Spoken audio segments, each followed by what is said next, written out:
Bienvenue à vous, fidèles téléspectateurs, une fois de plus, votre rendez-vous.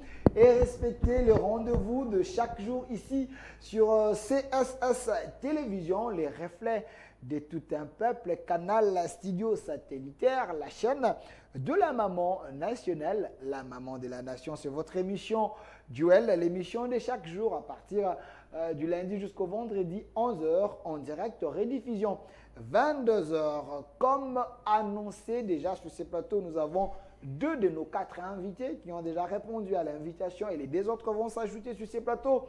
Je suis avec Monsieur Sélé Kanangila, lui qui est porte-parole d'un parti politique CNC, Congrès national congolais, parti cher au ministre, le ministre Pius Mwabilou. Monsieur Sélé, soyez le bienvenu. Merci beaucoup, cher Delphin. Salutations à vos nombreux téléspectateurs qui nous regardent, nous suivent à travers le monde.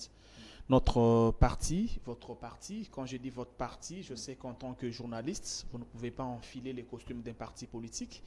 Mais quand je dis votre parti, c'est au regard du combat que nous menons. Nous pensons avec Pius Mwabilou que le combat que nous menons est noble et que si celui-ci aboutit, journalistes, militaires, policiers, musiciens, chacun va donc trouver son compte. Et donc nous sommes très fiers de mener ce combat qui privilégie l'intérêt national, ce combat qui veut que le Congolais profite de ressources naturelles qui leur avaient été données par les créateurs.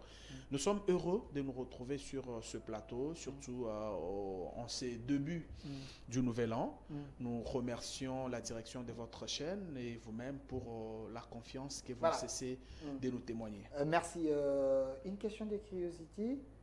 Il y a autant de partis politiques en République démocratique du Congo. Quel est l'apport de votre parti? Les vents nouveaux, la différence, si on dit CNC, on peut comprendre de quoi d'autre? Si on dit CNC, je pense qu'il y a l'UDPS, il y a l'Envol, il y a le MLC et autres. Il faut lire le texte fondateur du CNC.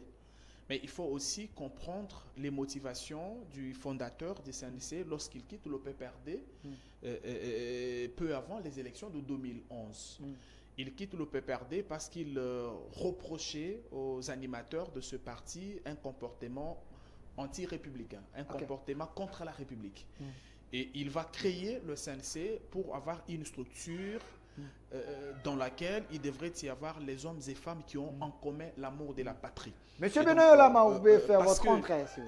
C'est même ça, le socle de notre combat, c'est avoir les gens qui ont en commun l'amour de la patrie et qui se mettent tout de suite au service de celle-ci en investissant dans l'homme, parce qu'au Congrès national congolais, nous estimons que sans l'homme, on ne peut pas parler du développement. C'est même ça qui a motivé notre décision à accompagner le président Tshisekedi, avec qui nous avons en commun l'amour du pays et qui, à côté de cet amour, pose les actes que nous jugeons importants. Donc, Pius Mwabilou accompagne le chef de l'État. Il l'accompagne, il assume son bilan, il estime que ce bilan est celui de lui-même en tant que leader de notre parti et de l'ensemble des militantes et militants du CNC, d'autant plus que beaucoup de choses ont été faites pour l'intérêt du peuple congolais. Et parce qu'il y a l'intérêt du peuple congolais, Pius Mwabilou et le CNC accompagnent le président de la République. Merci, M. Sélé Kanangila, porte-parole du CNC, Congrès national congolais, parti cher à Pius Mwabilou, le ministre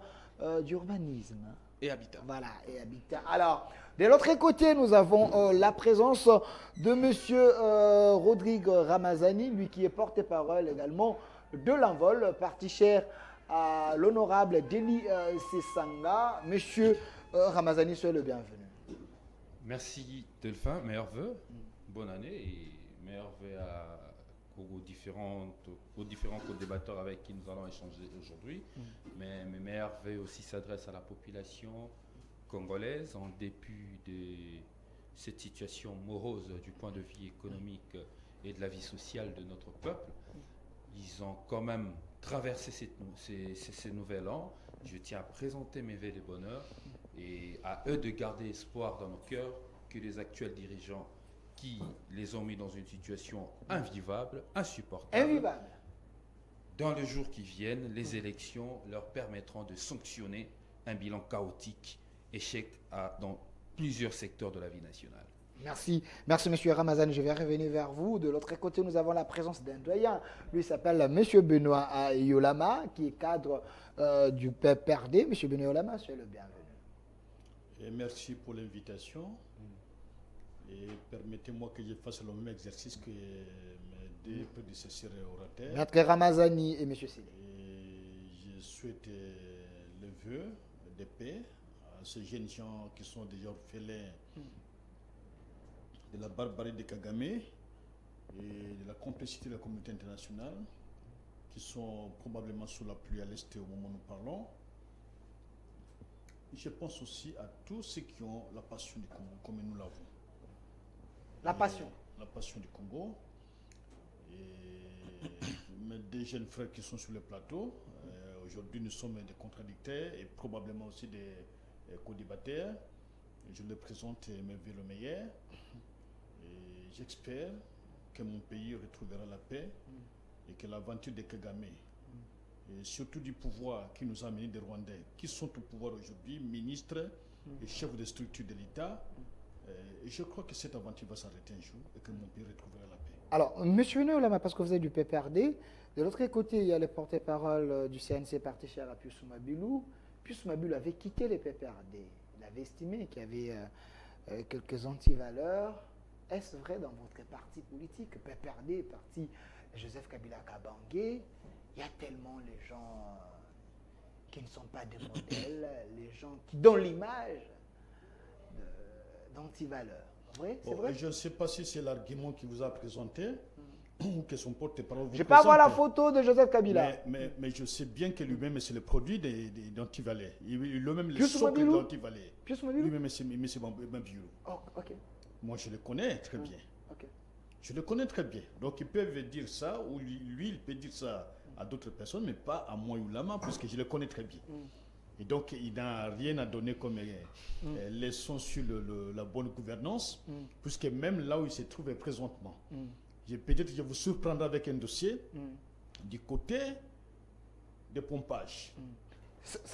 On va en parler. Restons d'abord dans le parti de Joseph Kabila. Nous sommes un parti démocrate, socio-démocrate, un parti où les gens s'expriment librement.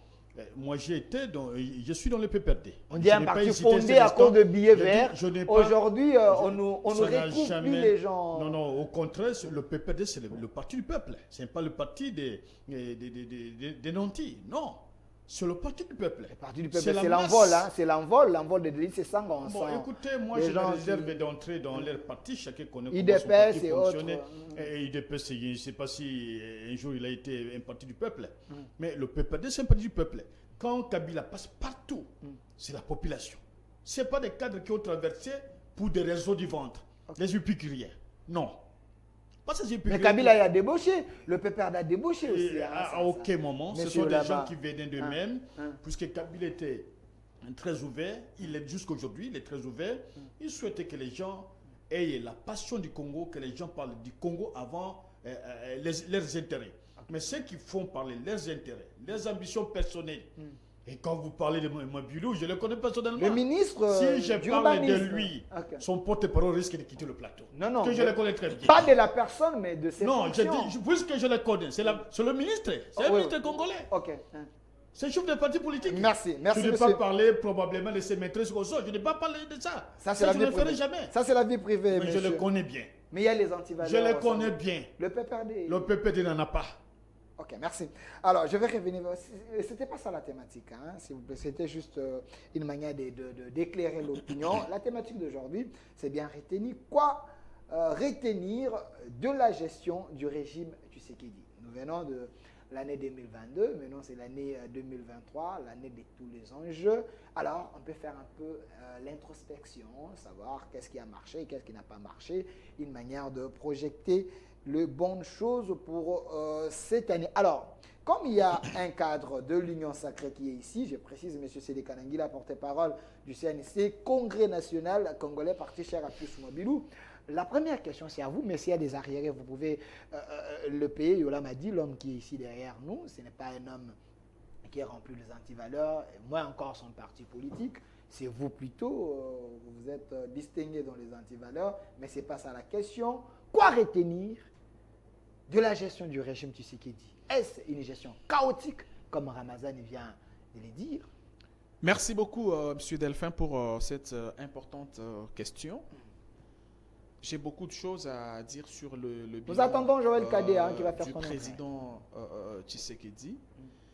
Encore faut-il que s'il faut dresser le bilan de quelqu'un, il faut le faire dans les temps et dans l'espace. Je vais y revenir. Okay. Mais j'aimerais dire à votre invité du PPRD, Monsieur Benoît Yolama. Monsieur Yolama, que les mots en français ont leur sens. Lorsqu'on dit anti-valeurs, c'est le contraire des valeurs. Ok. Je ne sais pas s'il peut me regarder dans les yeux et me qualifier le fait qu'un responsable d'un parti demande aux militants devant les médias d'aller insulter les parents des gens si c'est l'anti-valeur ou la valeur. Ok. Vous avez entendu dans ce ça s'est fait dans le PPRD? Ce qui va finir maman na yofi. Tu vois, journaliste ne fait pas semblant. Okay. Tu connais ça. Si ça, c'est de la valeur ou de l'anti-valeur. Vous faites allusion à Chadari? Non, moi, si vous regardez, mon éducation politique m'impose respect à tous les acteurs politiques. Moi, je ne viens pas ici évoquer le nom des gens. Moi, je mets les faits sur la table. Et bien après, s'il y a un débat à faire autour des faits, moi, je suis très bien outillé. Okay. Je ne peux pas comprendre, moi, ici, que les gens gèrent pendant plusieurs années, qu'ils s'enrichissent, qu'ils s'achètent des biens ici et ailleurs, que la population soit appauvrie, que les gens soient plus puissants, plus riches que l'État. Je ne sais pas si on va parler de l'anti-valeur ou de la valeur. C'est le cas du régime Kabila. Est-ce que je peux mettre sur la table le fait? Maintenant, vous allez... Non, je sais, tout simplement. Si vous voulez citer les noms des gens, vous allez citer. Non, j'ai dit, c'est le cas du régime Kabila. Moi, je prends à témoin ceux qui nous suivent, qui ont vu les gens dans ce pays gérer le pays, qui ont vu les gens dans ces pays faire des débats à la télévision, qui ont vu les gens dans ces pays parler dans un sens tout comme dans un autre. Ils sont le mieux placés pour nous dire si tel est dans l'antivaleur ou pas. Okay. Je vais lui dire effectivement que c'est poussé par l'amour de la patrie qui est valeur, poussé par l'amour républicain qui est M. Mouabilou a démissionné du PPRD en 2010 parce que bien entendu il estimait que les antivaleurs étaient les maîtres mots dans cette structure-là. On dit qu'il n'était pas, il n'était pas nommé par Kabila plusieurs fois. Non. Il a même accepté à la suite de cette démission de quitter son fauteuil, son siège au Parlement. C'est des choses qui n'arrivent pas. Non, c'était un problème avec... Non, s'il vous plaît. S'il vous plaît. Aujourd'hui, il devait être président de l'Assemblée nationale. Regardez, je nous prends nous tous à témoin parce que nous sommes analystes politiques. Okay. Nous tous. Que ce soit mon ami Ramazani, que ce soit lui-même. Aujourd'hui, il y a une sorte... je ne sais pas si je vais appeler ça anti-valeur ou d'une sorte de manque d'honnêteté.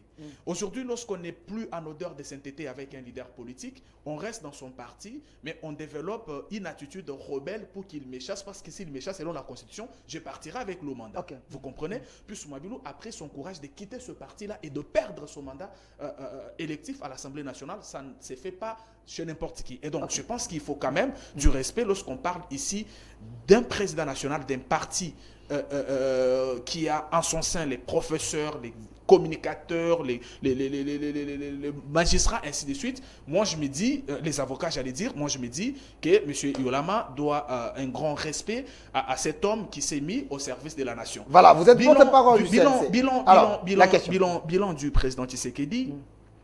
Je pars de ce que j'ai entendu de la bouche du président Macron lorsqu'il est allé demander le deuxième mandat aux Français. Il leur dit, chers Français, je sais qu'il y a des choses qui ont marché, il y a des choses qui n'ont pas marché. Mais moi, Macron, pendant 5 ans, je ne pouvais pas développer toute la France. J'avais aimé cette honnêteté de sa part. Et vous avez vu que tout ce qui a été développé comme mensonge par les Mélenchon, les Pen, ainsi de suite, ça n'a pas marché. Or, si vous faites 3-4 pas en arrière, vous regardez la France que Hollande lègue à Macron, vous la comparez à la RDC que le président Kabila lègue au président Tshisekedi, c'est les jours et la nuit. Et dans tous les secteurs, je vais vous les montrer. Sur les plans de l'économie, sur les plans de l'éducation, sur le plan de la sécurité, la France était mieux assise que la République démocratique du Congo. D'ailleurs, la seule chose qui a été reprochée au président Hollande, c'est de n'avoir pas baissé les taux de chômage, comme c'était la promesse qu'il avait faite aux Congolais. Il avait décidé, aux Français, excusez-moi, il avait décidé de quitter. Lorsque vous venez chez nous, Tshisekedi prend au pouvoir. La remise reprise, il prête serment en janvier 2019. Toutes les entreprises de l'État avaient des arriérés. Les agents avaient des arriérés. C'est vrai ça? Je vais vous prendre quelques-unes. Ok. Transco créé en 2013 avec 1000 bus, n'en gardait que 60. De 1000 à 60. Ajoutez à cela les arriérés des salaires. Je ne vais pas vous parler de l'AMIBA qui était par terre, qui a même financé à un certain moment la guerre de l'AFDEL. Je ne vais pas vous parler de la GECAMINE. Je ne vais pas vous parler de la SNCC. Je ne vais pas vous parler de l'ONATRA et j'en passe. Et toutes ces entreprises, il y avait deux problèmes. Un, manque d'outils de production. Parce qu'on n'a pas produit, on ne pouvait pas payer les agents.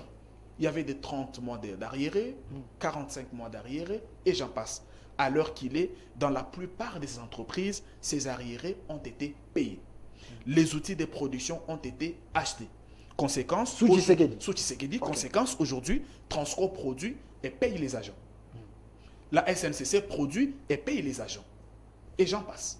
Dans ce secteur-là, les efforts ont été consentis. Mais nous sommes sincères. Nous disons qu'une nation à la taille du Congo ne mérite pas certaines choses. Mais nous disons aussi, effectivement, qu'à côté de la volonté, les actions ont été menées pour l'intérêt de la République et c'est un acte à saluer. Donc, quelque chose s'est passé. Voilà pourquoi nous pensons qu'au lieu même d'appeler Fachi béton, il faut l'appeler Fachi Fondation. Parce qu'aujourd'hui, il est en train, effectivement, de poser les jalons, de poser les bases dans tous les secteurs. Je vais ici prendre les secteurs de l'éducation. Malheureusement, lorsque vous me posez la question sur les bilans, je ne vais pas, il faut y aller secteur par secteur. Secteur par secteur. Parfait. Nous avons tous les temps. Allons dans les secteurs de l'éducation. Quand le Tshisekedi arrive, il y a les enfants dont les parents ont été tués dans l'Est parce que la situation de l'Est date de très longtemps, qui ont peut-être besoin d'aller à l'école, mais qui n'avaient personne pour ne fût-ce que prendre cette première partie des études en charge. Savoir ne fût-ce que lire et écrire.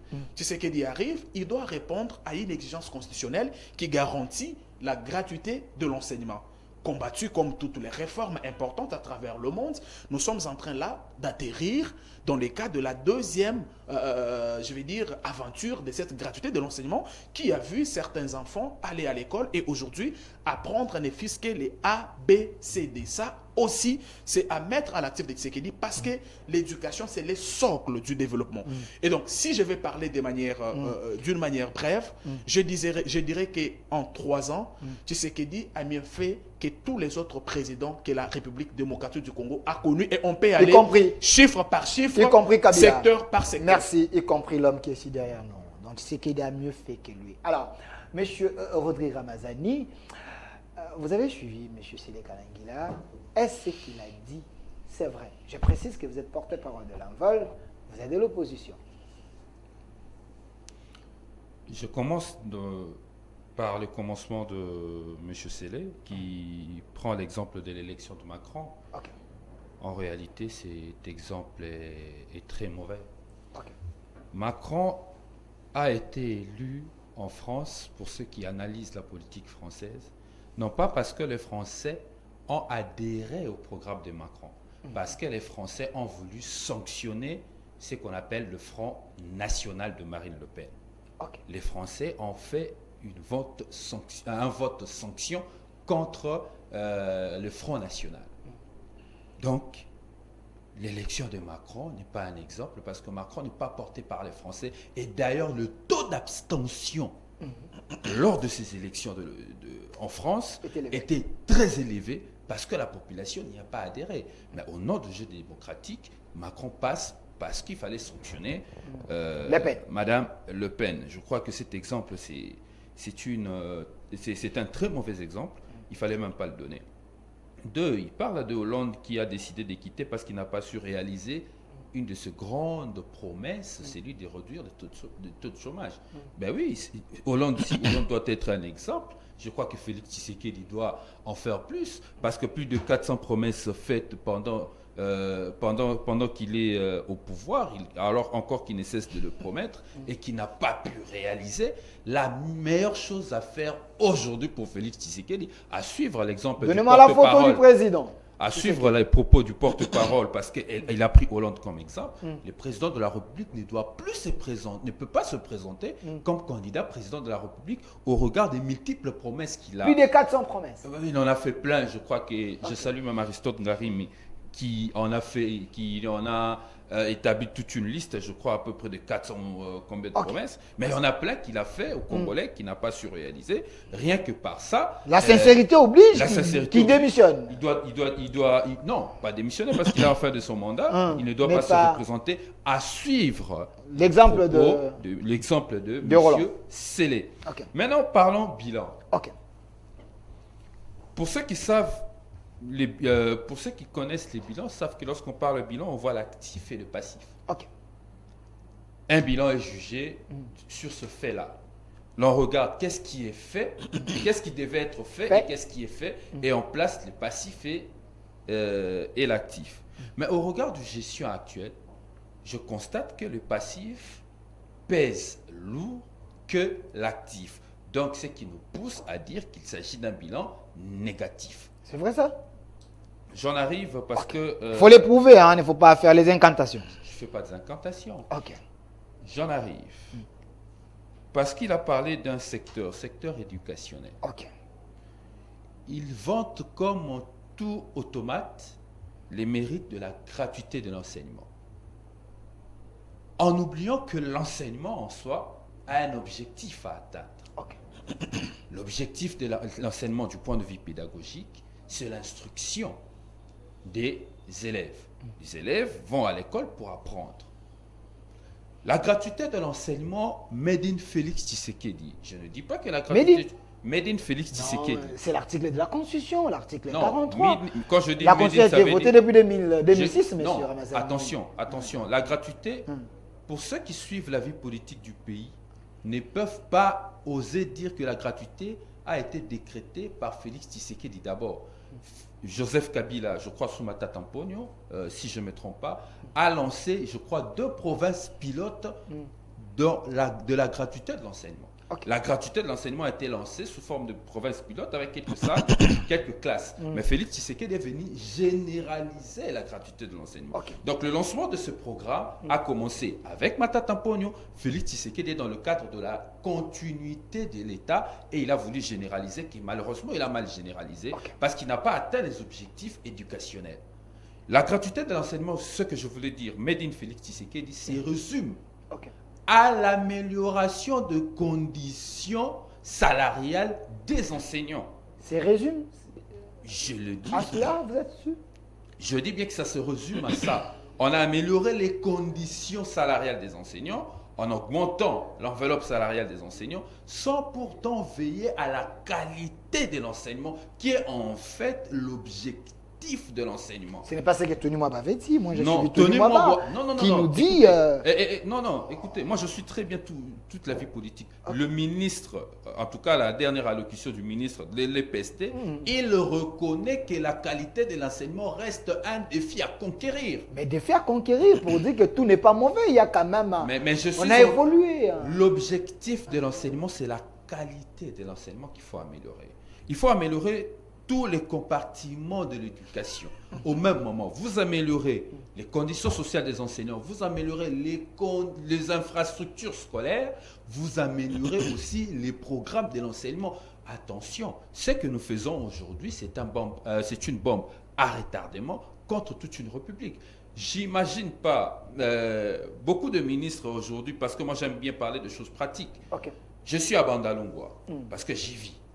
Il y a l'école Kousbaki, EP1 Makele. Vous êtes parmi les leaders de bombes. EP1, EP2 Makelele. Parce que des fois, on en parle et on ne descend jamais sur le terrain, on ne visite jamais ces écoles, mais on vient pérorer devant le Congolais pour vanter des choses que les Congolais ne vivent pas. Je parle ici d'un cas pratique, d'une école qui existe. Il y en a même 2, j'ajoute Saint-Jean.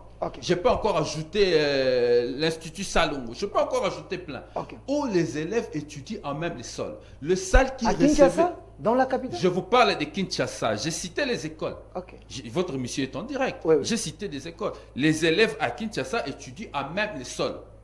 Et au-delà de ça, pour l'école Kospaki, par exemple, les enseignants de cette école, la direction de cette école nous renseigne que les frais de fonctionnement n'arrivent pas. Alors qu'ici, il y a des gens qui crient comme de pires théoriciens sans pourtant vivre la vie pratique de la population. La gratuité de l'enseignement, en fait, c'est une méchanceté de ce gouvernement. Parce que c'est une méchanceté de ce gouvernement. Aucun de ce ministre... Pas la bonne volonté d'aider quand même les enfants de retrouver le chemin de l'école. Vous parlez de la méchanceté. On a sauvé plusieurs parents. Tu sais, moi, j'aime toujours parler comme un futur gouverneur. Okay. Je me parlais dans la réalité. Vous êtes parent. Envoyerez-vous votre enfant dans une école où il n'y a pas de banc pour étudier dans quelles conditions? Envoyerez-vous votre enfant dans une salle de classe qui doit recevoir 50 élèves alors qu'il en reçoit 150? C'est vrai, là? J'ai vu Tony Moi donner des bancs. Hein. Je l'ai vu. Je vous cite des écoles. Non, écoutez. Donner des bancs dans les écoles. Écoutez. Il y a la volonté. Hein. Le reportage de journaux télévisés s'est fait 2 minutes 15. Mais je vous parle de la vie pratique des Congolais qui les vivent à Bumbu, à Kisenso, à Matete, à Lemba, à Bandalungwa. Je vous parle des réalités, des cas pratiques. Nous sommes à Kinshasa, je ne suis même pas allé encore parce que nous étions à Kananga, à Bassangile, à Sangabantu, EP1 Sangabantu, où les enfants étudient à même le sol. C'est grâce à l'honorable Sessanga que ces derniers ont reçu des bancs. J'en arrive. C'est vrai ça? Je vous parle des cas pratiques. Okay. Je ne vous parle pas de discours démagogiques du ministre de l'EPSP, des discours démagogiques du président de la République. Je pèse bien mes mots. On vous fait voir 10 bancs alors qu'à Bassangile, à Sangabantu, il n'y a pas de bancs. Sans sérieux. Pour aller, je suis concret. Parce que je sais que la gratuité de l'enseignement est le socle de leur politique. Je suis en train de démontrer qu'en réalité, c'est une gratuité de l'enseignement made in Félix Tshisekedi, mal appliquée, mal exécutée, mal planifiée. Conséquence, aujourd'hui, nous tombons dans une situation où nos enfants vont à l'école et ne sont pas enseignés. Donc, cette gratuité est une méchanceté du pouvoir dans la mesure où 15 secondes, Tony Mwaba, le ministre Pousse-Mabulu, personne d'entre eux envoyerait leurs petits-fils, leurs fils dans ces écoles-là, je cite, EPM à Kelele où les enfants étudient en même le sol, Bassangile à Kananga ou encore Sangabantu à Kananga où les enfants étudient dans des conditions difficiles. Merci. Cette méchanceté veut dire quoi? En réalité, nos amis au pouvoir veulent quoi? Que leurs enfants demain, qui vont dans des écoles privées où toutes les conditions sont réunies pour recevoir des enseignants, soient plus compétitifs que les enfants de paisibles citoyens qui vont dans des écoles telles que Kosbaki, EP1 Sangabantu, Bassangile et tant d'autres écoles à travers la République qui ne reçoivent pas l'éducation qu'il faut pour être compétitifs dans la vie active dans les années à venir. C'est en réalité une méchanceté parce que ces derniers ne peuvent pas donner ces cadeaux empoisonnés à leurs enfants et leur donnent aux enfants des citoyens. Et dire, parce que je n'ai analysé que ça, et dire que la gratuité de l'enseignement est un miracle, que la gratuité de l'enseignement est le bienvenu auprès de notre peuple, c'est d'être d'une méchanceté alors inexpliquée. Merci, monsieur Rodri Ramazan. Je précise que vous êtes porte-parole de l'envol porté cher à l'honorable Denis Sessanga, un député extrêmement intelligent. Alors, parce que vous avez dit que la gratuité made in Félix, c'est une méchanceté, je pense que vous pensez que c'est une discrimination, une mesure teintée de la discrimination pour que demain, après-demain, que les enfants de paisibles citoyens ne puissent pas gérer, qu'ils soient toujours des subalternes. Mais oui, parce qu'ils envoient leurs enfants où? Eux, les gouvernants, à Tassok, école française, école belge, Aurore Loupio. Il y a même l'enfant de Kabila qui... Je le cite.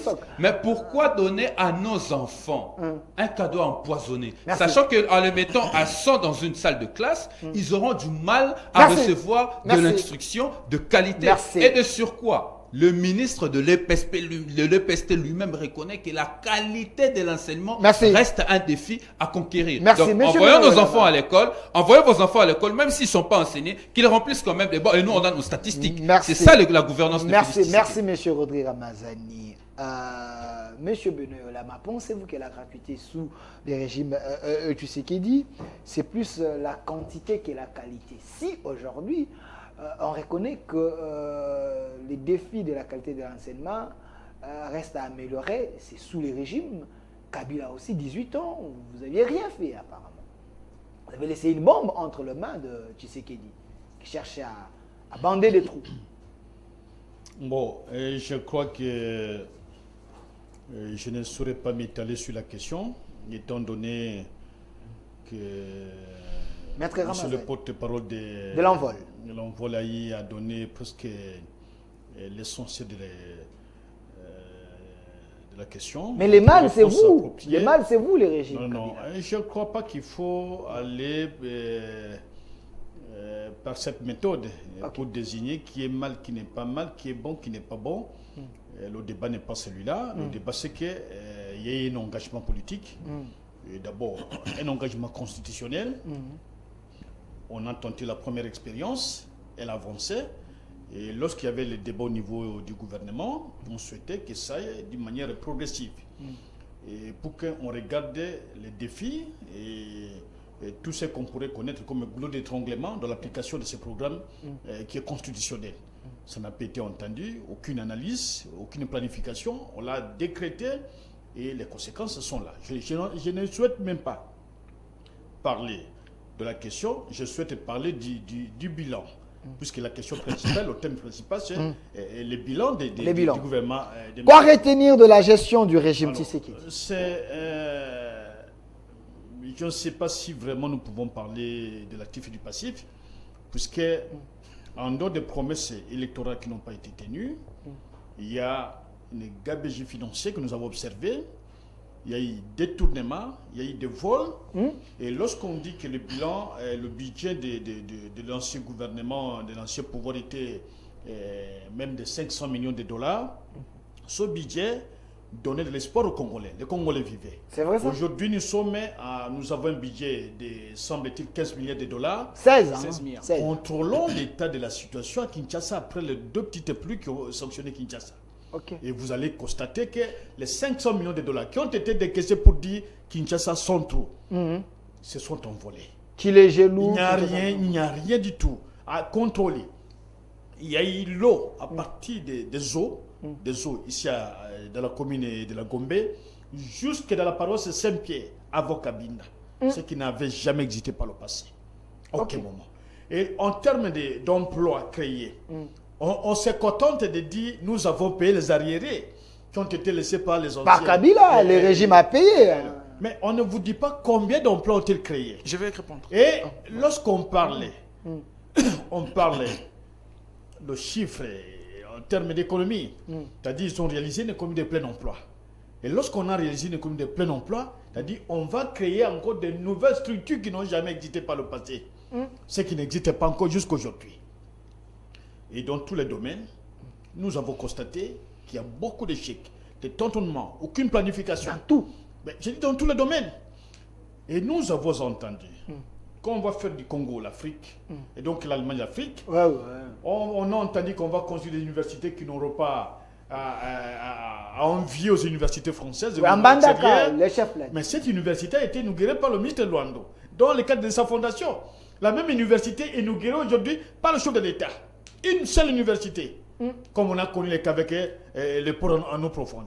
Avec Makila. Alors, donc, nous estimons qu'il y a plus de la poudre aux yeux que des réalisations. Rien n'a été réalisé, mais un seul secteur a vraiment réussi, c'est le vol des unités des Congolais. Vous dites? Et les voyages touristiques du chef de l'État à travers le monde. Mais le sous-point, c'est la nomination de leurs enfants dans les postes politiques, donc de gestion. Donc, mais Bulou a fait preuve en faisant nommer. Et d'ailleurs, je m'étonne que celui qui est parler. Ils ont fait nommer les enfants. Mais une femme compétente, intelligente. Leurs cousines, leurs épouses dans les entreprises publiques. C'est ça ce que nous avons comme bilan de ce pouvoir actuel. Un pouvoir arrogant. Et lorsque le jeune frère parle... Monsieur Sile Kanangila. Moi, je le connais personnellement. Okay. J'étais avec lui. J'ai été dans sa résidence, son ancienne résidence de Limité. Si vous voulez que je parle de ma bureau, je sais très bien que vous serez sanctionné. On va vous chasser du parti. Pas de l'individu, j'aimerais qu'on parle de l'homme politique. Un PCA de la Midema. Je ne sais pas si vous savez qu'il a été PCA de la Midema. Je ne sais pas si vous savez comment sa chaîne FTGA a fonctionné avec le vieil Hérodia. Je ne sais pas si vous savez comment lui, il n'a jamais laissé de poster. Mais puisqu'il a accompagné M. Minako, croyant que Minako allait être le dauphin du président Kabila. Si je vous parle de cas, le cimetière où Mobile est parti est cassé des maisons. Il y a aussi des dossiers sur lui. Donc il faudrait que je parle de lui, vous me demandez du respect à quelqu'un qui impose les anti-valeurs. Nommer des enfants dans une nation, dans une république. Ça, c'est une valeur. Ses propres enfants. C'est une valeur. Ça, c'est une valeur. Et donc, nous estimons que c'est un pouvoir qui a totalement failli sur tous les plans. Un pouvoir qui a réussi sur le plan. Mais sur le plan économique, on dit que sur le plan économique, il y a des prouesses. Je répète encore cela. Un pouvoir qui a réussi sur le tourisme politique. Le président a fait le voyage presque à travers le monde en y amenant près des milliards de dollars pendant 4 ans.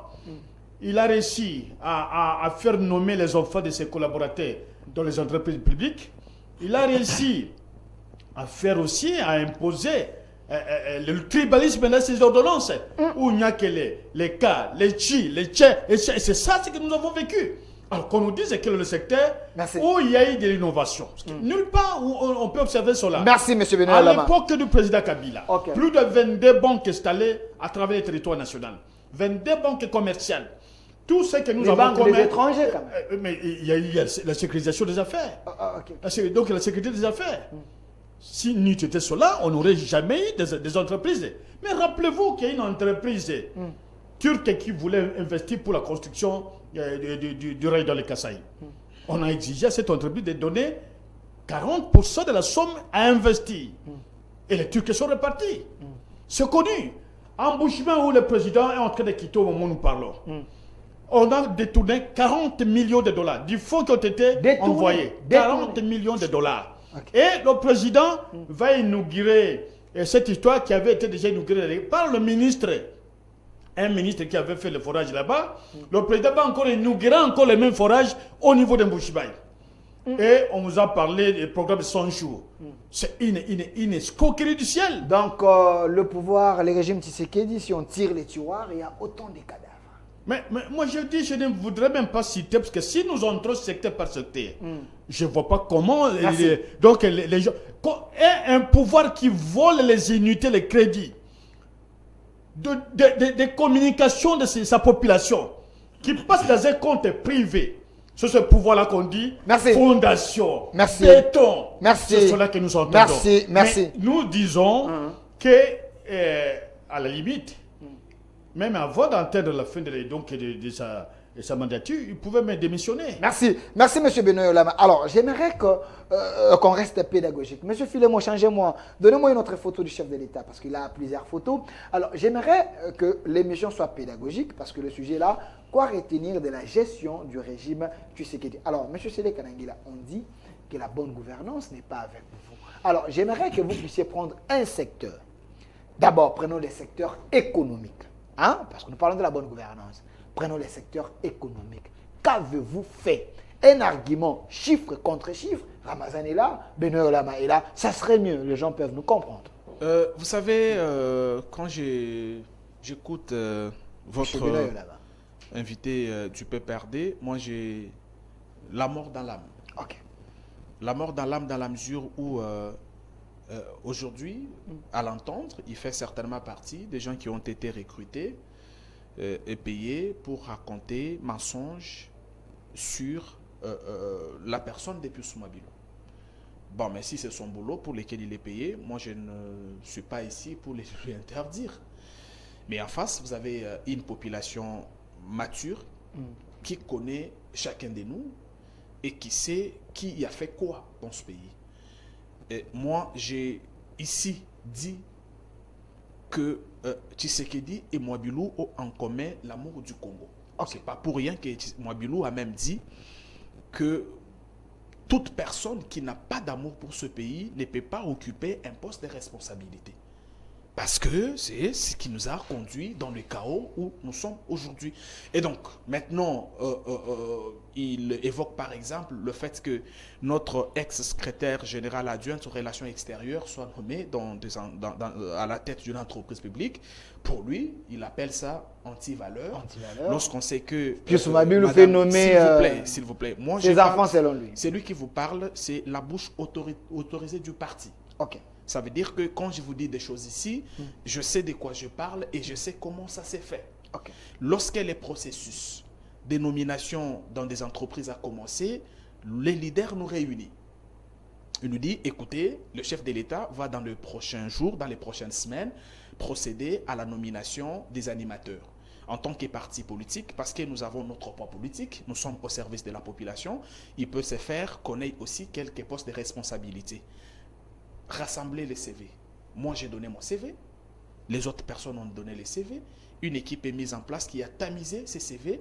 On a trouvé que, en termes de gestion d'entreprise, Madame Christelle Mwabilou était qualifiée, avait l'expérience, avait l'expertise. Le fait pour Madame Christelle Mwabilou d'être fille à notre autorité morale ne fait pas d'elle une moins congolaise ou une sous-congolaise qui, bien qu'avec les niveaux requis, ne peut pas occuper un poste de responsabilité.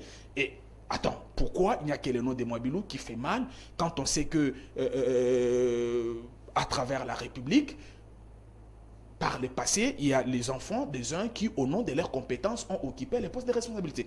Vous allez conclure avec moi qu'il s'agit de la haine des gens qui n'ont pas voulu que les gens qui avaient de l'amour pour le pays puissent les laisser en train de se servir afin de se mettre au service de la République. Et donc là, c'est un faux débat. La dame Christelle Mwabilou, je parle ici comme porte-parole du parti parce que quand elle est secrétaire générale adjointe aux relations extérieures, moi je suis porte-parole du parti. Et donc, on se fréquente, c'est quelqu'un qui a répondu à tous les critères. Monsieur Elama, tel qu'il est là, il ne va pas me dire que Christelle Mwabilou n'est pas compétente. Elle est à l'OCC depuis plusieurs mois maintenant. Vous avez entendu un seul bruit? Bon, juste Madame Mwabilou, certains agents s'il vous plaît, s'il vous plaît, il les a laissés avec les arrières. Non, ça, regarde. Vous parlez à un ancien journaliste de la RTGA, mon ami. Okay. Vous parlez à quelqu'un qui est allé à la RTGA alors qu'il n'était qu'en G2. Okay. Ça veut dire qu'il connaît bien la maison. Okay. Moi, je ne vais pas verser dans des ondits, dans des racontards, dans des suppositions. C'est son passé, hein, moi, parce que vous avez cité la personne. Non, j'ai dit, moi, je vous donne les faits. Okay. Les faits, c'est que la RTGA, Kinshasa, vous êtes journaliste, ça fait partie des médias qui payent. Okay. Et par voie bancaire. Et à Kin, il n'y a pas plus de 3 médias qui payent par voie bancaire. Maintenant, si les gens pensent que, bon, écoutez, parce qu'ils veulent régler leur compte politique, ce qui est d'ailleurs un coup d'épée dans l'eau, ils peuvent aller fonder les histoires, s'imaginer les histoires, passer à la télévision. Si vous ne citez pas les noms de Mwabilou, à mal, on ne va pas vous payer. Donc, alors, vous pouvez faire votre boulot. La chance que nous avons, c'est que nous croyons en son combat. Parce que la gestion du régime est important sur le plan économique. La République démocratique plaît, du Congo. Évoluons. Alors, j'en viens maintenant. Non, moi, je ne veux, vous savez, je suis ici pour parler bilan. Ok. Ils sont à 2, je suis seul. Moi, j'aimerais que vous m'accordiez le temps. Parce que quand vous m'interrompez, non, vous m'interrompez à tout moment et ce n'est pas bon. Moi, je ne vais pas, on parle du bilan. Ok. Laissez-moi aller secteur par secteur. Vous avez 5 minutes. Je suis content de mon ami Ramazani, okay, qui tout à l'heure a vanté les mérites de la gratuité. Il a dit lui-même que grâce à la gratuité, l'enveloppe salariale des enseignants a été augmentée. C'est qu'il y a une vérité. Majorée. C'est qu'il y a une vérité. Alors, si je suis dans sa logique, okay, parce que la gratuité, c'est 2 éléments. Le premier élément, c'est mettre dans des conditions idoines ceux qui sont censés former, de manière à ce qu'il y ait une conséquence positive sur la qualité de l'enseignement. Okay. Parce que c'est lui qui est censé former. S'il vient affamé, il vient, il n'a pas de transport, il quitte je ne sais pas quelle commune vers quelle commune, il arrive là fatigué, il ne saura pas travailler. Donner les meilleurs. Donc, il fallait le mettre dans des conditions qu'il faut. C'est comme ça que son salaire est passé de 92 000 à 450 000. 90 Dès 92 000, moi je suis l'enfant d'un fonctionnaire, monsieur, je sais de quoi je vous parle. Son salaire est passé de 92 000 en 2018 à aujourd'hui 455 000. Okay. Et nous, dans l'Union sacrée, nous disons que ce n'est pas suffisant pour un enseignant congolais, pour celui qui est censé former le chef de l'État. Mais nous disons qu'un pas a été marqué. Okay. Est-ce qu'il y a un match entre un enseignant qui a passé plus de 22 ans, il n'a que 92 000 francs, parce que quand je prends les 4 ans du président Mosé Laurent Désiré Kabila, les 18 ans du président Kabila, ça fait à peu près 22 ans. Il a 92 000 francs, et au bout de 4-5 ans, ces messieurs passent de 92 à 450 000 francs, vous allez lui dire que Tshisekedi n'a rien fait. Ça, c'est Est-ce que vous êtes sérieux? Vous êtes vraiment sérieux? Moi, je pense que M. Ramazani, il fait partie de gens pour qui j'ai un grand respect. Moi, je vais lui demander excusez-moi, de ne pas faire ce qui a été déjà fait et qui n'a pas produit des fruits. Okay. J'ai connu les gens qui ont fait peut-être mieux ce qu'il fait aujourd'hui. Ils sont allés au Parlement, ils ont foutu quoi? C'est des médiocres, tous. Je dis tous, sans exception aucune. C'est des médiocres tous. Ça fout Et et les uns et les autres. aujourd'hui, notre population a besoin de gens qui lui disent la vérité et qui travaillent pour elle. Et ces gens-là qui lui disent la vérité et qui travaillent pour elle, ils peuvent être de l'opposition ou de la majorité. À partir du moment où ce qu'ils font profite à la nation, moi j'applaudis. Je vous donne un exemple. Le président Tshisekedi promet pendant la campagne électorale qu'une fois qu'il devient président, il va répondre toutes les maisons de l'État spoliées. Ok. C'est déjà fait? C'est fait? Je vous dis que la campagne est en cours. Pius Mwabilou, qui l'amène, va certainement communiquer les chiffres. Mais vous avez appris qu'il y a beaucoup de choses qui ont changé. La conséquence, c'est laquelle? Poser la question à la commission de la DGRA de l'Assemblée nationale qui est venue enquêter sur le travail, qui a réalisé que non seulement l'équilibre des affaires est passé de 12% à 64-74% aujourd'hui, mais les recettes de l'État au ministère de l'Urbanisme et Habitat ont quadruplé. Ça sont des faits. Ça, donc, plus mobile, c'est vous une êtes- valeur ajoutée. Vous êtes journaliste, vous pouvez, ils sont intellectuels tous, ils peuvent controverser. On dit qu'il a un Non, acharnement non, contre l'ancien non, régime. non, Kabila il y a Pius pas- Mwabilou il fait y a des choses pas- avec... Il y a pas, mon cher, euh, Pius Mwabilou travaille, il y a une commission qui est mise en place, dont je suis chargé de communication. Cette commission a pour mission d'enquêter sur les occupants des maisons de l'État et même les maisons de l'État de manière générale. Est-ce que vous savez que sur 1200 unités de logement héritées du colon belge, la RDC n'en avait que 200 en 2018? L'État n'en avait que 200 en 2018. Moi, je pense qu'il y a un travail qui a été fait. Aujourd'hui, quand vous entrez dans nos camps ici, il y a des écoles modernes construites au camp Tchatch. Ok. Il y a des écoles modernes construites au camp Korolo. Ok. Mon cher, le bilan de quelqu'un, on les dresse Mais dans les Matata temps. aussi S'il avait vous laissé plaît, s'il vous plaît. le 1000 écoles. Non, ça, vous c'était un oubliez. projet qui n'a existé que dans les dires, en fait. Ok. Mais dans les faits, il n'y avait rien. Et donc, quand vous regardez chaque secteur de la vie nationale, construction de l'aéroport de Bipemba, reconstruction de l'aéroport d'Endolo, tu comprends? 1,8 milliard pour l'armée contre 200 millions il y a quelques années. Vous regardez la gratuité de l'enseignement, vous regardez le fait que les arriérés ont été payés, parce que j'ai suivi mon aîné Yolama me dire, mais vous avez payé les arriérés, vous avez créé quoi? Il y a 3 ou 4 entreprises qui sont déjà créées. Fonds national pour l'habitat, Agence congolaise pour la promotion immobilière, guichet unique pour la délivrance des permis de construire. Je pense que le chef de l'État va signer les ordonnances, normalement les animateurs suivent pas ce soir, demain. C'est des efforts qui ont été faits, mais dans quelles conditions? Merci. Parce que quand on hérite d'un pays chantier et qu'on est censé mettre des bases dans chaque secteur, nous préférons appeler ce monsieur Fatim Fondation parce qu'il a mis des fondations Merci. effectivement Merci. dans chaque secteur. Merci, monsieur Sélékalangil. Alors, monsieur Ramazani, je vous aime bien parce que vous volez, vous réfléchissez, vous dégagez l'intelligence. Monsieur Sélé vous a donné les éléments que le régime Tshisekedi est en train de mettre en place, la fondation. J'aimerais que vous puissiez les rencontrer de manière scientifique. Si ce qu'il dit, c'est faux. Est-ce vrai le régime Tshisekedi est en train de faire des choses bien au regard de ce qu'il a dit, qu'il a démontré ici? Parce qu'il s'agit d'un échange pour notre peuple, je crois que notre population va retenir que M. Sélé, qui représente l'Union Sacrée, a reconnu ensemble avec moi que la situation salariale des enseignants a été améliorée, mais la qualité de l'enseignement, non. Non. Or, parce que vous n'avez pas... Allez-y, c'est pas ce que j'ai dit, je vais prendre C'est parole. son temps d'antenne. C'est un acquiescement parce que vous étiez censé répliquer sur mes moyens, vous n'avez Ok. pas répliqué, donc on peut Donc, il a validé cela. on peut dire dont acte, acquiescement. Maintenant, on avance. J'ai dit ceci. Lorsqu'on parle de la politique publique, on parle de la politique publique, il faut le voir dans sa globalité. Une politique publique ne s'exécute pas de manière partielle. Soit vous décidez d'exécuter la politique publique dans tous ses compartiments, vous l'exécutez, ou soit vous dites que nous allons exécuter tous les compartiments de cette politique publique, parce qu'il s'agit de la vie de 100 millions de Congolais, Ok. de l'avenir de toute une nation. Nous allons l'exécuter, mais de manière progressive, Graduelle. comme le faisait Kabila. Kabila a fait la gratuité de l'enseignement dans ce pays, mais c'était de manière progressive. Donc Kabila, c'est un modèle pour vous? Vous revenez sur lui même deux ou Je ne trois fois. parle, écoutez, moi je ne parle pas des modèles ou pas modèles. Les gens Ok. savent que j'ai combattu Kabila. J'étais parmi Apparemment, la vous êtes en train de les Attendez, blanchir, non. c'est comme s'il a fait Nous mieux. parlons de la... Non, écoutez, il faut arrêter ces histoires abouries, inutiles. Moi, j'aime pas ça. Ok, J'aime continue. pas du tout ça. Je parle de la nation. Ok. Kabila a géré ce pays, Mm. il a eu des réalisations, et parmi ces réalisations, c'est l'exécution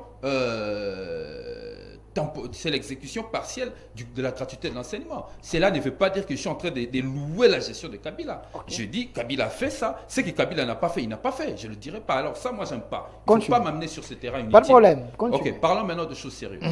Je dis ceci. Il fallait exécuter ces programmes de manière planifiée. Tout porte à croire aujourd'hui la manière dont la gratuité est exécutée, ce n'était pas planifié. Conséquence, la gratuité n'a pas atteint les objectifs de l'enseignement. Sur ce dossier, moi je mets une parenthèse, je pourrais l'ouvrir si mon co-débatteur revient sur le débat lié à la qualité et l'amélioration des conditions d'enseignement de nos enfants, parce que c'est d'eux qu'il s'agit en principal. Maintenant, allons-y sur certaines choses qui ont été dites, notamment l'augmentation de salaire. Il a loué que c'était très bien, c'est pas mauvais, augmenter les salaires de nos compatriotes. Même l'armée aujourd'hui, on a ajouté. Le budget de l'armée qu'on a ajouté à 1 milliard de... Ça c'est vers 1,8 milliard dollars par la loi de programmation militaire. Parfait. Lorsque vous parlez augmentation de salaire, tout gestionnaire part directement voir le pouvoir d'achat de notre peuple. Okay. Est-ce que le pouvoir d'achat de notre peuple a-t-il acquis de valeur ajoutée? J'ai dit non.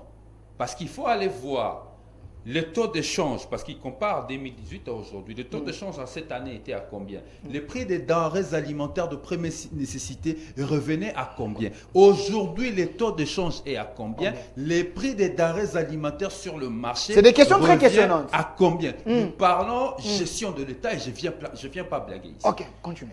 Le pouvoir d'achat de notre peuple, selon plusieurs rapports, est négatif. Plusieurs rapports. Mais il y a la bonne gouvernance avec Tshisekedi. Pour ceux qui aiment les chiffres, savent que le pouvoir d'achat de notre peuple est négatif dans la mesure où, aujourd'hui, lorsque vous allez à Kananga, parce que je viens de là, fraîchement de là, le MECA revient à 18 000 francs congolais. Donc, celui qui reçoit un salaire de 400 000 francs congolais n'a la possibilité que de s'acheter à propos 8 MECA pour sa famille, pour tout un mois. Les pouvoirs d'achat de ce peuple, c'est dégringolé, au contraire. Attendez, à l'époque de Kabila, c'était 92 000 ou 100 000 par exemple, mais le pouvoir d'achat, 92 000, le pouvoir d'achat, c'était mieux. Donc la personne qui touchait 90 000 pouvait mieux vivre parce que tout était stable. Et la personne qui touche aujourd'hui 400 000, aujourd'hui, tout démontre que la vie sociale est plus chère qu'avant. Okay. Ce n'est pas un débat, c'est une question de chiffres. Il faut aller dans des chambres froides. Vous savez, ce sont moi j'aime parler à mon peuple. Il faut aller voir au marché, il faut aller voir dans des chambres froides, il faut aller voir dans des boutiques. Je crois que Nico Faye fait bien l'exercice. Il vient de m'appeler ici. Nico Faye, il fait très bien cet exercice que moi. Donc notre population a perdu son pouvoir d'achat. Donc cette augmentation n'a eu aucun impact dans la vie sociale des Congolais. Ok, à part ceux qui sont au pouvoir parce qu'ils sont devenus millionnaires. Ce sont les millionnaires que Félix Tshisekedi nous a promis par le budget de l'armée. Ok. Monsieur Kalangui l'a dit, le budget revient à 1,8 milliard. Tous on a suivi les chiffres, c'est très bien. Mais par moments, c'est comme les pressions. Donnez-moi l'armée, s'il vous plaît. Que les acteurs politiques congolais analysent les questions politiques congolaises comme s'ils étaient en train de parler de la Belgique ou de la France. Nous sommes en face d'un gouvernement indiscipliné financièrement, des délinquants financiers. Vous dites? Un gouvernement indiscipliné des délinquants financiers. Comment ça? Vous imaginez, parce qu'on parle de budget, ce budget-là de l'armée sera les conséquences du budget global voté à l'Assemblée nationale. D'accord? Donc, ce qui veut dire, pour arriver à ces chiffres, il faut que ce gouvernement nous démontre suffisamment de discipline dans l'exécution budgétaire. Mais ici, vous avez quel gouvernement? Vous avez un gouvernement qui a, où toutes les institutions de la République ont ébranlé leur crédit budgétaire dès le premier semestre de l'année, selon le communiqué de conjoncture de la Banque centrale, dès le premier semestre de l'année 2022. Donc, Samuel Konda Faye a sa mission, apparemment, il ne gère pas. Laissez-moi arriver. C'est lui le chef du gouvernement. Ceux qui aiment les chiffres me suivent, ils savent de quoi on parle.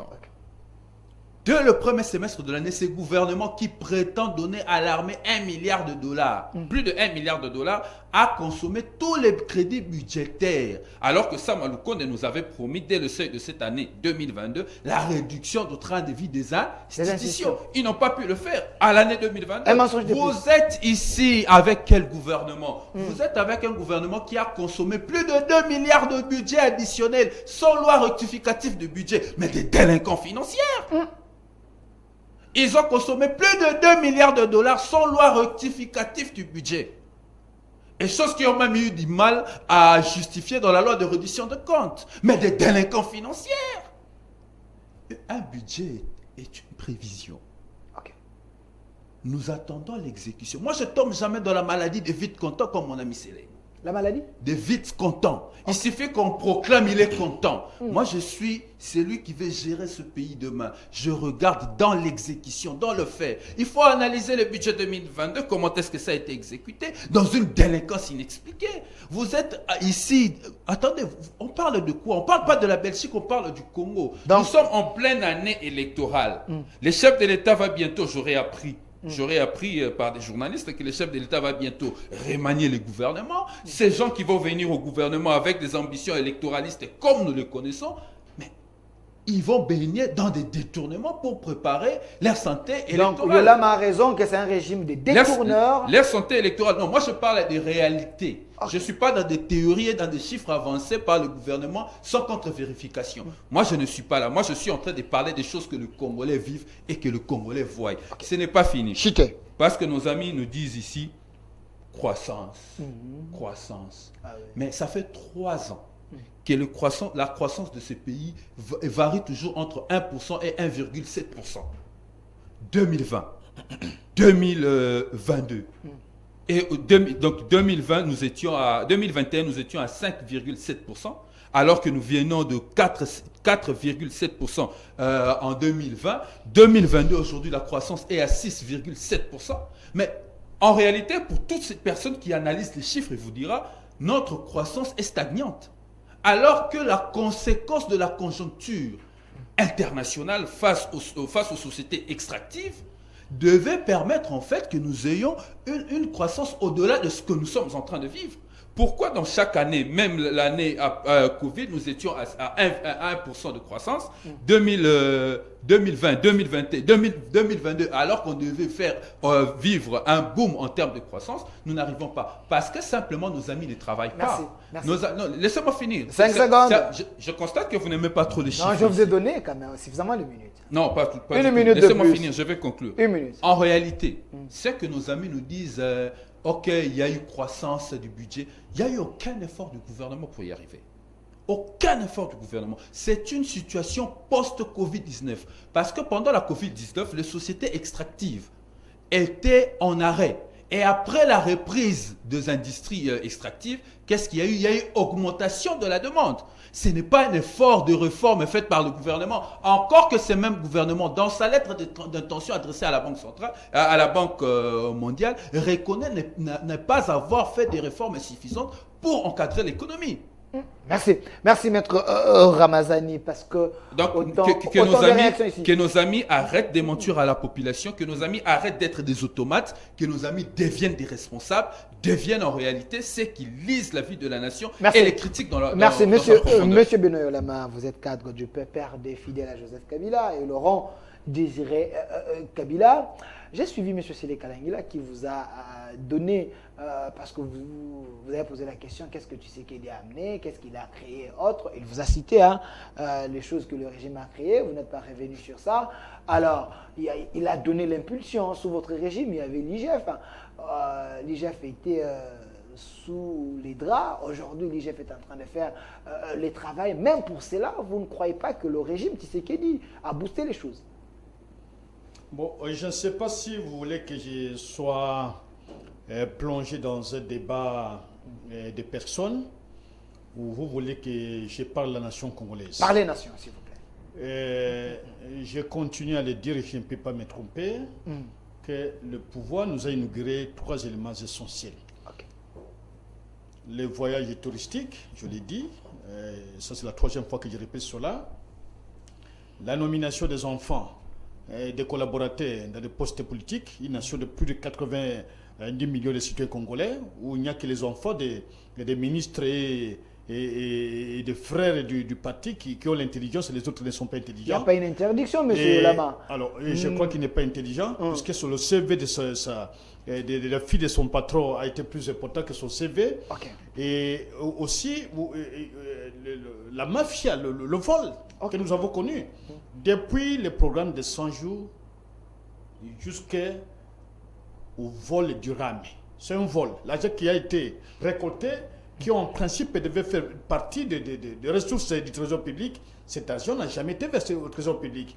C'est entré dans un compte privé où les gens se répartissaient l'argent selon tantôt 30% pour un groupe, 40% pour un autre, et le reste, on connaît comment ça se passe. Et présenté même à l'Assemblée nationale. Et je ne sais pas si près d'$1 milliard.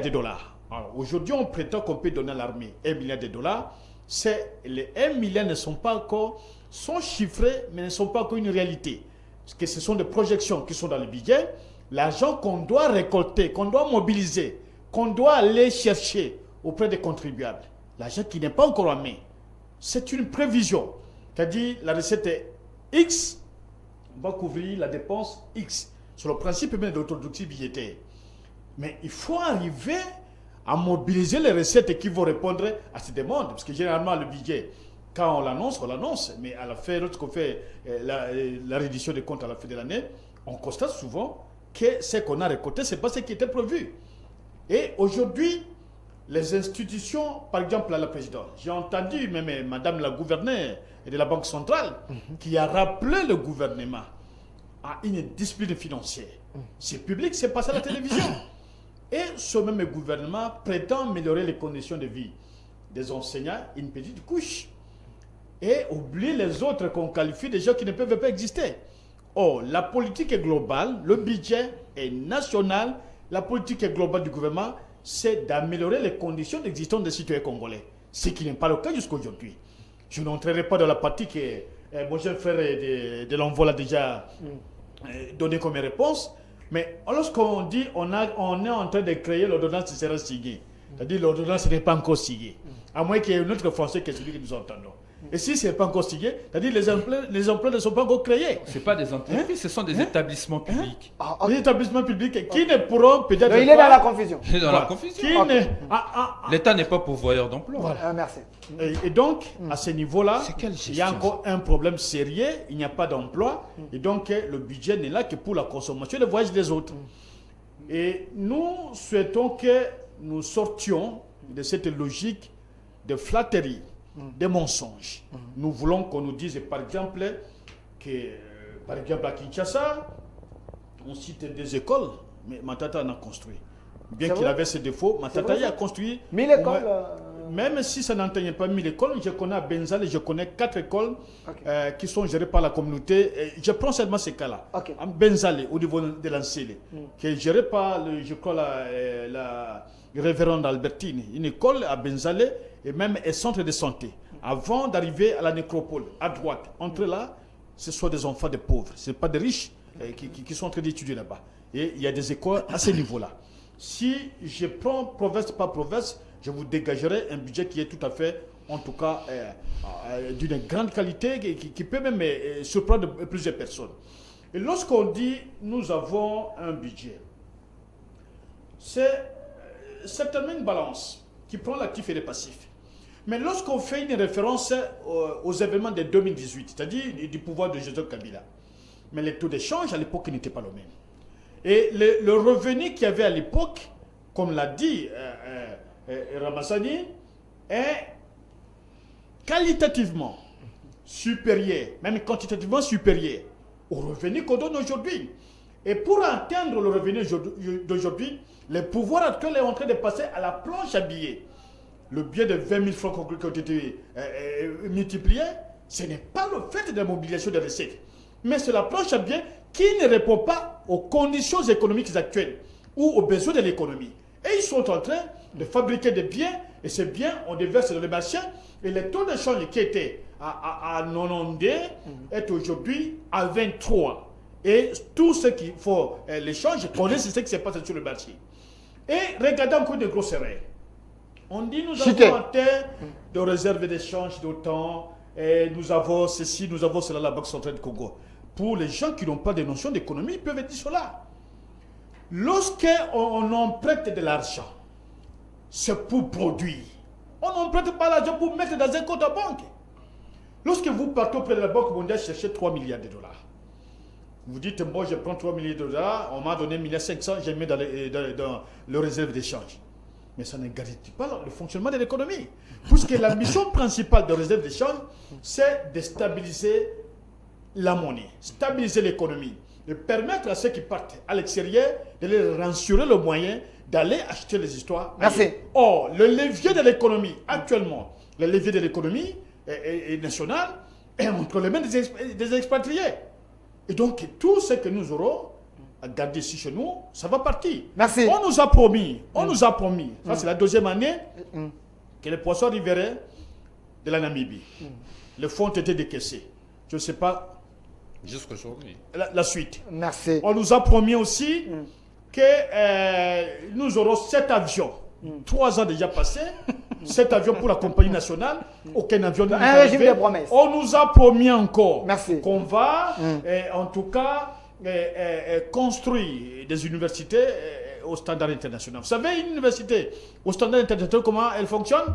Il y a chaque heure, il y a au moins 3-4, donc par jour, les toilettes doivent être au moins nettoyées à 2 reprises, 2 fois. Merci. Et fichier. Merci. Si cela n'est pas fait, Merci. alors, et je voudrais terminer. Chute. Et vous avez entendu que le programme de 100 jours, c'est des millions qui sont passés en fumée. Merci. Et dans la vie humaine, c'est le début qui marquait la fin. Et Merci. nous sommes à une année, à moins d'une année de la fin du pouvoir actuel. Les promesses continuent à tomber. Donc à ce moment ici, le chef de l'État ne peut plus promettre, il doit plutôt visiter. À l'équateur, il n'y a pas longtemps qu'à l'équateur. Merci. Le programme est 100 jours. Merci. Et 145 territoires. Merci. Alors, finalement, il y a tellement de choses à parler. Qui? Merci, monsieur Benoît Yolama. Monsieur Philémon, merci de m'avoir réalisé, mais je vous demande une faveur. Je commence en retard de 30 minutes, indépendamment de ma volonté, mais je donne quand même le mot de la fin à chaque invité. Alors, monsieur Sélé, on prend la question électorale. Le processus électoral, on en parle, mais s'il y a les arriérés, vous payez, vous chutez par. Cette question, c'est également votre mot de la fin. Je demande la clémence du côté de la réalisation. Alors, vous avez la parole. Alors, je commence d'abord par dire à M. Benoît que Mme Christelle Mouabilou a été nommée grâce à sa compétence et à son expertise. Et qu'en matière de gestion des entreprises, elle est mieux outillée que vous. Non seulement parce qu'elle a appris à l'école, à l'université, mais parce que par le passé, elle a fait preuve d'une gestion rationnelle de différentes entreprises qu'elle a eu à gérer. Et donc, je suis désolé de vous voir déverser votre haine gratuite sur elle, qui peut avoir l'âge de votre fille et que vous pouvez d'ailleurs soutenir, comme nous on peut soutenir vos enfants s'ils répondent aux critères et qu'ils peuvent occuper certains postes de responsabilité. Je suis très désolé de vous dire, en matière de gestion des entreprises, cette dame de Christelle Mouabilou est mieux outillée que vous et vous ne pouvez pas me dire le contraire et donc orienter votre haine ailleurs. Okay. Deuxième élément, j'ai donné les chiffres. J'ai dit ce qu'il a trouvé et ce qu'il a fait. Personne ne m'a rencontré. Ils sont allés ailleurs. Les gens sont allés ailleurs. Okay. Ils ont voulu se fourvoyer eux-mêmes. Ils ont voulu raconter ce qu'ils racontent. Mais c'est quoi la réalité? Monsieur Ramazani est allé peut-être à Kanangaye ou avant-hier, certainement dans le cadre c'est pas d'une mission de service. Et il ne sait peut-être pas comment ça fonctionne dans l'espace Kasaï. Okay. Il y a toujours une saison où on sème et une saison où on récolte. Et si on a sémé et qu'on attend la récolte, il y a une sorte de crise. Ça date de longtemps. C'est comme ça que pendant ce moment-là, le prix de maïs peut augmenter. Et les Kassaïens savent comment ils gèrent là. Ça, c'est comme ça depuis toutes ces années. Si vous y êtes arrivé pendant que c'était la saison d'avant la récolte, c'est normal qu'il y ait un peu d'augmentation. Je vous informe que... Nous sommes en pleine saison de pluie. S'il vous plaît. Donc c'est la saison de récolte. Non, s'il vous plaît. Il n'est pas dit que chaque saison des pluies est saison des récoltes. On peut s'aimer pendant la pluie et le temps que ce qu'on a sémé pousse, il peut y avoir un peu de crise. Moi, je vous dis, pour avoir été dans cet espace pendant plusieurs fois, je sais de quoi tu parles. Et tous ceux qui habitent Kasaï, et tous ceux qui habitent le Kasaï, qui nous suivent, savent. Donc, il ne faut pas faire de l'amalgame. J'entends autour de la table pouvoir d'achat, mais le pouvoir d'achat n'a pas baissé qu'au Congo, mes chers frères. J'ai fait notre introduction avec Ramazani et même mon aîné Yolama, pour qui j'ai un grand respect. Nous suivons la politique internationale, tous ici. Suivant la politique internationale. Lorsqu'on a peut-être évoqué la vie politique française ici, Ramazani et moi, c'est vrai qu'il s'est un peu fourvoyé quand il parlait, il disait que non, c'est parce qu'on voulait sanctionner Le Pen. Mais si le problème était de sanctionner Le Pen, alors Mélenchon allait passer président. Parce qu'il n'y avait pas que Le Pen dans cette course-là. D'ailleurs, Mélenchon était sorti deuxième. Ça veut dire qu'il y avait un président qui a dit la vérité aux Français, comme Tshisekedi dira la vérité aux Congolais le moment venu, comme il l'a fait d'ailleurs. J'ai trouvé votre enseignant avec 92 000 francs, j'ai augmenté les salaires avec pour objectif d'avoir la conséquence positive sur la qualité de l'enseignement. Parce que j'estime que si l'enseignant est dans de bonnes conditions, il a de la force, il a du temps pour préparer la matière et la conséquence c'est que les notions seront bien enseignées et l'instruction sera normale. C'est ça que j'avais dit. Peut-être que vous ne m'aviez pas bien compris. J'ai parlé de la construction des hôpitaux. Le pays aujourd'hui, la RDC est un pays chantier parce que dans chaque province, il y a un projet de développement. Je ne veux même pas parler du projet des 145 territoires. J'entends M. Lama faire du populisme ici. On a détourné. C'est ce qui se raconte. Mais moi, j'ai les informations comme quoi rien n'a été détourné. Les élections. Un spectacle désolant. 30 secondes avec Kadima. 100 jours. Est-ce que vous ne pouvez pas trouver un peu de temps qu'on fasse quand même ce débat qui m'a intéressé? Voilà. Vous ne pouvez pas trouver un peu de temps? Merci. Parce que dans les 100 jours, il y avait plusieurs volets. Il y avait plusieurs volets dans le projet 100 jours. Maisons préfabriquées, construction des hôpitaux, construction des routes, des ponts, ainsi de suite. Les routes ont été construites, les ponts ont été construits, et même les maisons préfabriquées. Aujourd'hui, j'ai suivi les messieurs là, comment il s'appelle, Jamal. Je l'ai suivi hier, dire qu'ils sont en train de ramener d'autres maisons qui s'est trouvées au pont. En fait, bref, je l'ai dit dans mon introduction, j'ai fini par là. Dans 4 ans, la population congolaise, moi, mon papa était chef de division provinciale de la fonction publique, il avait 12 000 francs de salaire. Mon papa à moi. Parce que j'étais parmi les gens qui allaient devoir retirer son salaire. Aujourd'hui, Tshisekedi a quadruplé ces salaires-là pour tous les fonctionnaires. Vous n'allez pas dire à moi que je suis enfant des fonctionnaires de ne pas soutenir Tshisekedi. Les élections... 5 secondes, terminé. Le Congrès national congolais et son leader, Pius Mwabilou, demande aux Congolais de se faire enrôler pour voter pour Tshisekedi et voter les candidats députés du CNC. Merci. Alors, monsieur Ramazani, la question des élections vous intéresse parce qu'il y a les élections en 2023. Vous devez vous préparer. On dit que l'opposition n'est pas prête pour aller aux élections. Vous cherchez des dialogues. Est-ce vrai? Une fois de plus, je dis ceci sur la question de l'enseignement. Tshisekedi a fait fausse route en croyant qu'en améliorant seulement les conditions des enseignants à suivre Célé, que la qualité de l'enseignement allait suivre. Pour ceux qui connaissent l'environnement pédagogique, au-delà de la situation de l'enseignement, il y a les infrastructures qui doivent suivre. Un enseignant, je crois qu'aujourd'hui, selon le rapport, c'est à peu près 50 élèves par salle pour permettre à un enseignant de l'école primaire de suivre au cas par cas les élèves. Parce que l'enseignant, en fait, quand il finit de donner la leçon, il vient voir comment est-ce que les élèves s'appliquent, chaque élève. Mais pour cet enseignant qui doit suivre par jour 50 élèves, vous y mettez 150 élèves dans la même salle de classe. On va parler, on a construit autant d'écoles. On a construit les écoles. Les écoles. Je ne sais pas dans quelle école il y a 150 élèves, parce que nous tous ici, nous fréquentons les écoles. Nous fréquentons les écoles. Moi, j'ai vu à Lemba, il y a les écoles. À Lemba. Et Péchité, par lesquelles je passe quand même chaque matin. S'il vous plaît, et Péchité, je vous ai donné tout simplement l'argument de Tony. Je crois que Célé dormait quand j'ai cité les écoles où il y avait ces problèmes-là. J'ai parlé des EP1. Makelele à Bandal, j'ai parlé des EP Saint-Jean, j'ai parlé à Kananga de l'école Bassangile, de l'école Benamukangala. J'ai cité des écoles. Bon, lui, il dormait, ce n'est pas ma faute. Il est venu faire un débat et non pas somnoler. Donc, pour améliorer la qualité de l'enseignement, il ne suffisait pas seulement de regarder les cas des enseignants. Quand Tony Mwaba lui-même, je ne sais pas pourquoi les gens veulent faire les débats, les gens de l'Union sacrée. Tony Mwaba reconnaît que la qualité d'enseignement reste un défi. Donc, 4 ans après la... Mais la vie elle-même, c'est un défi, mon frère. La vie elle-même, c'est un défi pour nous tous. Est-ce qu'il peut terminer? Oui. Quand vous parlez, il était calme. Chité.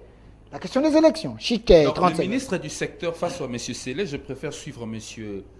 Tony Mwaba qui connaît son secteur. Il nous dit que dans son secteur, il a encore un défi à relever après 4 ans d'application d'un programme de politique publique. Donc, on n'a toujours pas atteint les vœux de la qualité de l'enseignement. On finit le mandat de Tshisekedi, nos enfants seront toujours enseignés sans qualité. Et pour eux, c'est une victoire. Finissons-en la question sécuritaire parce que personne n'en a parlé. Félix Tshisekedi a aggravé la situation qu'il a trouvée. C'est vrai ça? Oui.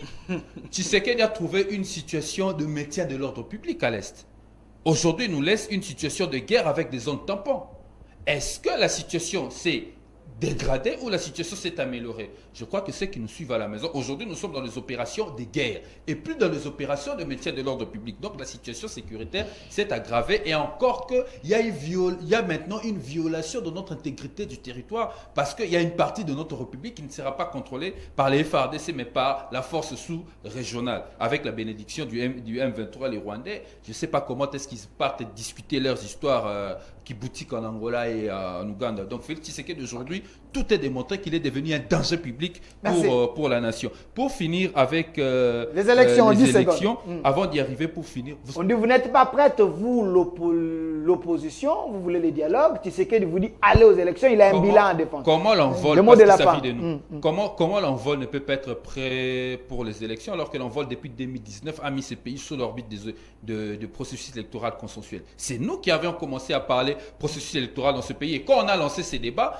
tous ici dans ce pays, on nous disait, on avait mis la charrue avant le bœuf. Nous, l'envol, on est prêt pour les élections. D'ailleurs, on a pris acte du calendrier électoral. Nous irons aux élections au 20 décembre 2023. Cependant, arrivé au 21 décembre, on ne veut pas écouter des explications. S'il y a des explications, la seule personne responsable de ça, ça sera M. Kadima et Félix Tshisekedi. Pour finir, comment avoir peur des élections alors que Félix Tshisekedi nous démontre à suffisance qu'il ne maîtrise pas les priorités de l'État? Là où il n'y a pas d'énergie, il n'y a pas d'électricité, là où il n'y a pas d'infrastructure, Félix Tshisekedi va à Mbandaka faire de la démagogie pour promettre à cette population une université. Est-ce que cette population a besoin d'une université ou bien cette population a besoin Cette population a besoin de routes, cette population a besoin de l'énergie, cette population a besoin de l'eau. Il va à Kananga, il lance le projet 100 jours parce que lui, il en parle. Ils ouvrent des forages d'eau qui ne fonctionnent pas jusqu'à aujourd'hui. Ni t'étais le programme Maï Moïwa Bank que l'honorable Sessanga a mené, cette population de Kananga n'aura toujours pas de l'eau. Donc Sessanga a une vision que Tshisekedi. Oui, plus que Tshisekedi. Vous savez, notre chance, c'est d'avoir une longueur d'avance de lecture de la politique que nos amis de 30 secondes. Je crois que mon jeune frère du parti de M. Piussumabilou s'est trompé. Il fait l'éloge de la gestion de la fille de son patron et il estimait que moi je serais payé quelque part pour pouvoir déstabiliser son parti. Je n'ai jamais été payé quelque part. Ma bulle m'a trouvé PPRD et je n'ai jamais occupé de fonction de PPRD. Je travaille avec une structure, avec l'USAID. Mais là, vous parlez de vous alors que nous, on vous attend sur des questions importantes. C'est plus que vous aviez estimé que la fille avait des compétences. Oui, mais ça c'est clair. J'ai dit qu'elle est outillée. Non, moi j'ai dit qu'en matière de gestion d'entreprise, elle est outillée. Elle est accusée d'avoir détourné de l'argent. Non, ça c'est ce que vous rapportez dans la rue.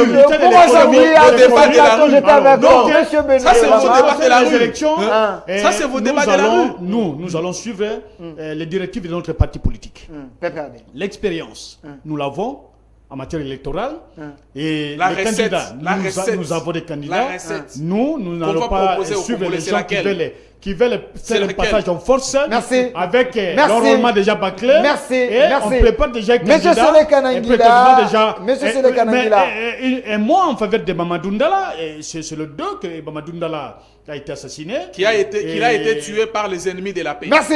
On sait ce qui s'est passé dans le dossier Séné Kanangui, la porte-parole du CNC, Congrès national congolais de Piussumabilou. Merci d'avoir répondu à notre invitation. Monsieur Benoît Yola Makadgo du PPRD, parti cher à Joseph Kabila Kabange, fidèle à l'idéologie. Merci d'avoir répondu à notre invitation également. Monsieur Rodrigue Ramazani, lui qui est porte-parole d'un grand parti des intellectuels, Envol, parti géré par l'honorable Sessanga, un homme qui produit beaucoup au Parlement. Merci d'avoir répondu à notre invitation. Merci également à vous. J'étais accompagné de la grande équipe derrière la caméra. Aujourd'hui, c'est le chef Lazik qui était là. Il a assuré à la réalisation, M. Philémon et Régie Finale, et assisté par M. Freddy qui était là. Suivez la rediffusion à 22h, toujours sur votre chaîne, la chaîne de la Maman Nationale, la CSSA Télévision. Cette émission Duel, c'est chaque jour à 11h, rediffusion à 22h. Restez fidèles à nos programmes. Au revoir.